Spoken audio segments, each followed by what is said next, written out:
Olá, muito bom estar com você de novo aqui no Claramente. Hoje eu vou combinar umas ideias minhas sobre ansiedade com as de uma médica cristã que atua na frente de batalha para tratar pacientes com coronavírus e com outras doenças também. Vamos ver uma visão bíblica sobre a ansiedade exagerada que atinge 9% dos brasileiros. É muita coisa, não é mesmo? 9% dos brasileiros sofrem de algum transtorno de ansiedade. Ansiedade pode ser definida como uma inquietude, uma falta de paz, agitação mental e também como preocupação que pode conduzir ao medo. Quando a ansiedade fica exagerada, a pessoa pode apresentar crise de pânico, fobia social e outros transtornos mentais.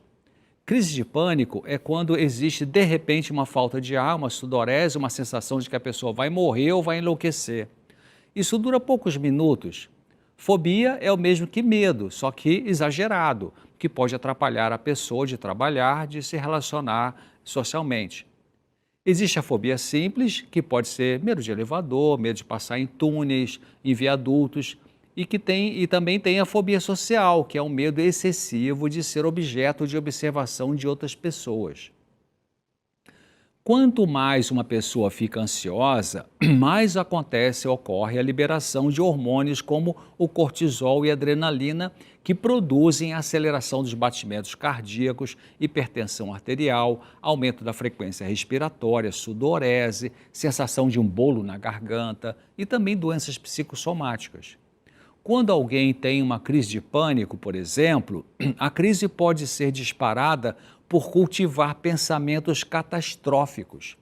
O pensamento de catástrofe causa muita ansiedade e essa ansiedade ativa os hormônios do estresse que acelera o coração. Daí a pessoa percebe seu coração acelerado e pode pensar assim: ai meu Deus, acho que eu estou tendo um ataque cardíaco. Esse medo libera mais hormônios como a adrenalina e o cortisol, que acelera o coração e a pessoa cria o pensamento de que irá morrer, então ela fica nesse ciclo vicioso doentio. Pessoas ansiosas são preocupadas demais. Jesus Cristo nos advertiu 3 vezes sobre evitar ficar ansiosos demais, dizendo, por exemplo, não se preocupem com a comida, nem com a bebida que precisam para viver, nem com a roupa que precisam para se vestir. Isso está lá em Mateus 6:25. E no versículo 31 e no 34, ele repete isso dizendo assim: não fiquem preocupados com o dia de amanhã, pois o dia de amanhã trará suas próprias preocupações.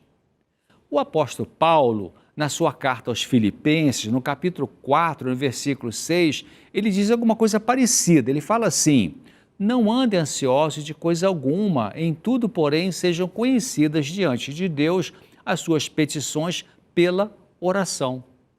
E também o apóstolo Pedro, em sua primeira carta, no capítulo 5, versículo 7, ele fala assim: lançando sobre ele, sobre Jesus Cristo, toda a sua ansiedade, porque ele tem cuidado de vocês. Você acredita nisso? Pessoas que muito ansiosas geralmente cultivam pensamentos tipo: e se eu pegar a doença do coronavírus? E se meu parente querido morrer? E se uma bala perdida me atingir? E se... Dessa forma, ela fica focada nos seus problemas, focada em si, e isso pode paralisar a sua vida. Esse padrão negativo de pensar, a focalização exagerada em si, podem denunciar egoísmo, falta de confiança, e isso pode ser mudado. Não com medicação, mas com uma renovação da maneira de lidar com seus pensamentos e sentimentos e também com a realidade. Você pode aprender a ter uma vida mental melhor.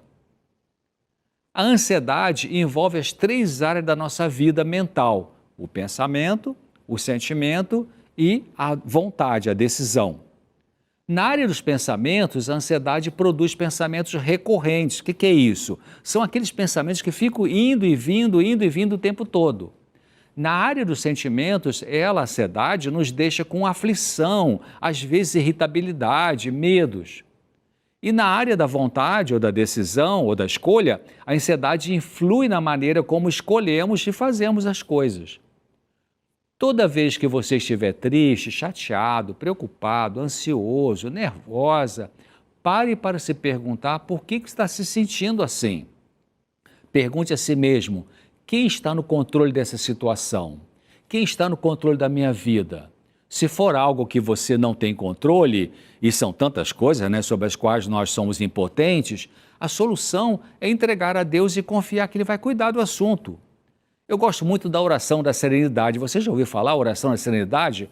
Ela diz assim: Deus, concedei-me a serenidade necessária para aceitar as coisas que eu não posso modificar, coragem para modificar aquelas que posso e sabedoria para perceber a diferença entre as que posso mudar e as que eu não posso.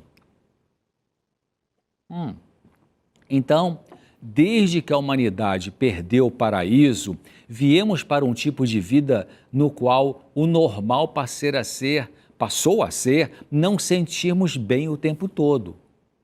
Eu acho muito ruim isso, mas é a realidade por enquanto. Então, sempre teremos que lidar com algum tipo de angústia, ou de tristeza, ou de mal-estar emocional até a volta de Cristo para restaurar todas as coisas. O problema é que, diante do que nos incomoda, nós temos a tendência de tentar fazer com que as coisas sejam como queremos. Queremos fazer do nosso jeito, controlando tudo. Nós temos que lembrar disso a todo tempo, lembrar quem eu sou, para que eu existo e que o nosso mundo ideal não é aqui. A ansiedade pode vir por causas externas, quando elas não estão sob seu controle. Ou, por exemplo, ela não está sob seu controle a pandemia, o isolamento social, várias doenças, o comportamento de várias pessoas, as circunstâncias. Não ter controle pode gerar muita ansiedade. Também eventos dentro de nós podem nos conduzir à ansiedade, como os meus desejos, os meus sonhos, as minhas necessidades. Se o que você deseja não está acontecendo, isso pode deixar você com ansiedade. Além disso, quando você acredita no que não é real, fake news, né, não é verdadeiro, como alguns pensamentos trágicos, pessimistas que podem vir à sua mente, isso produz ansiedade. Então, o que fazer? Primeiro, é preciso mudar seu pensamento.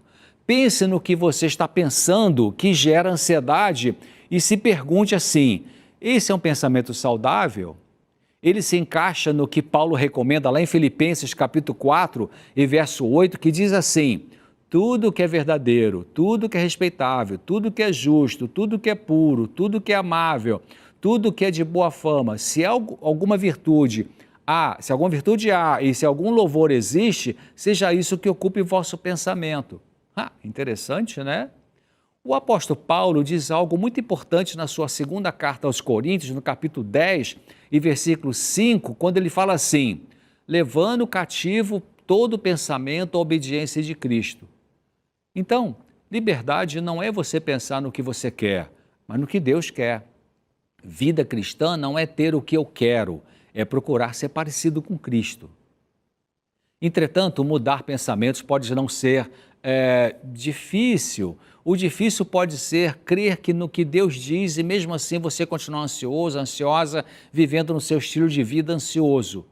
O que Deus espera de mim e de você? A Bíblia diz que Ele espera que você ore, que você seja grato, que lance sobre Ele sua angústia todos os dias, que você acredite na presença dEle em cada momento em sua vida. Cada dia é necessário tirar os olhos de si mesmo e olhar para o Senhor Jesus e para os outros, assim a ansiedade será reduzida.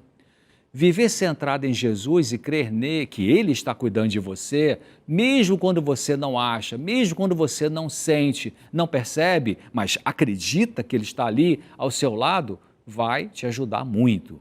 É isso que eu queria compartilhar com você.